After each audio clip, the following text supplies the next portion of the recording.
প্রিয় সাহিত্যসেবী বোন ডরোথি দাস বিশ্বাসের কাব্যোপন্যাস নদী ও কবিয়াল বইটি থেকে কথোপকথন ২ অংশটি পাঠ করে শোনাচ্ছি আমি, ছন্দা চট্টোপাধ্যায়।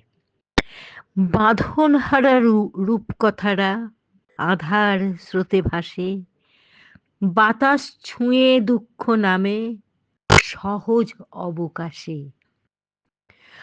মন বলছে আজ অসুস্থতা বেড়েছে, কপালে হাত রাখলাম, সেরে ওঠো তাড়াতাড়ি। আজ একটু দেরিতে খেয়েছি, মাটন তেমন পছন্দ করি না, মা তাও জোর করে ২ পিস বেশি খাইয়েছে। বলে আমি নাকি খুঁটে বেছে খাই, ফলে আজ কিন্তু একটু দেরিতে ঘুমোবো। ভাবছি ওষুধ খেলাম, রেবিপ্রাজল আর ডম্পারিডান। মিমি এখন কলকাতায়, তার সাথে বিকেলে কথা হয়েছে। একটু আগে মায়ের সাথেও তার কথা হলো। তো তুমি অসুস্থ শরীরে রাত জাগছো কেন? আজ আমার জন্মদিন, ফেসবুকে হাইড করা, শুধু আপনজনেরা জানে। তাই তো, ফেসবুক থেকে তো রিমাইন্ডার দেয়, পেলাম না তো। আমার ডেটটা ঠিকঠাক দেওয়া নেই।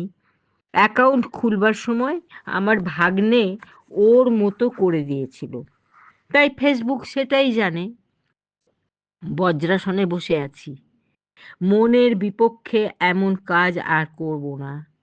বেশি খাওয়া।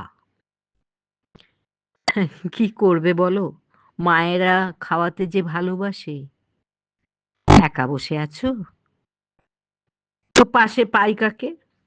রাত 11:30। এবার ঘুমালে কেমন হয়? তুমি কখন ঘুমাবে? তবে কি আমাকেই? উম, হ্যাঁ, ঠিক, ঘুম পাচ্ছে আমারও। রাখছি। জন্মদিনে পাঠিয়ে দিলাম কবির কল্পমন, নেই তো দামি মুক্তামালা, হীরক রাজার ধন। গতদিন রাতে দিতে চেয়েছিলাম, কিন্তু ওই রাতের শেষে আর মনে ছিল না। ভোরে শুয়ে শুয়ে লিখে দিলাম। তুমি তো রাখছি বলে চলে গেলে, তারপরেও 10 মিনিট অবধি ছিলাম। হুম, মনটা হঠাৎ মুচড়ে গিয়েছিল গো। কাল কেন যে হঠাৎ মন খারাপ হয়ে গেল যখন বললে এবার ঘুমালে কেমন হয়। তখনই তো রেখে দিলাম, আর যেন শুয়ে ঘুম আসছিল না, কেবলই মনে হতে লাগলো কত কথা। আমি তো রাত জাগতে পারি না, সবাই জানে সে কথা। আজ জন্মদিনের লেখাটা পেয়ে ভাবছি কত অল্পে মন খারাপ করে ফেলি। আসলে আসলে তুমি তো নিজেকে উজাড় করেই আমাকে সব দাও। বেঁচে আছি এজন্যেই অনেকটা, সেটা বলতে পারো। তোমার ভেতরে শিশুর অভিমান অহর্নিশি তিড়িয়ে একটুতেই বহে চলে।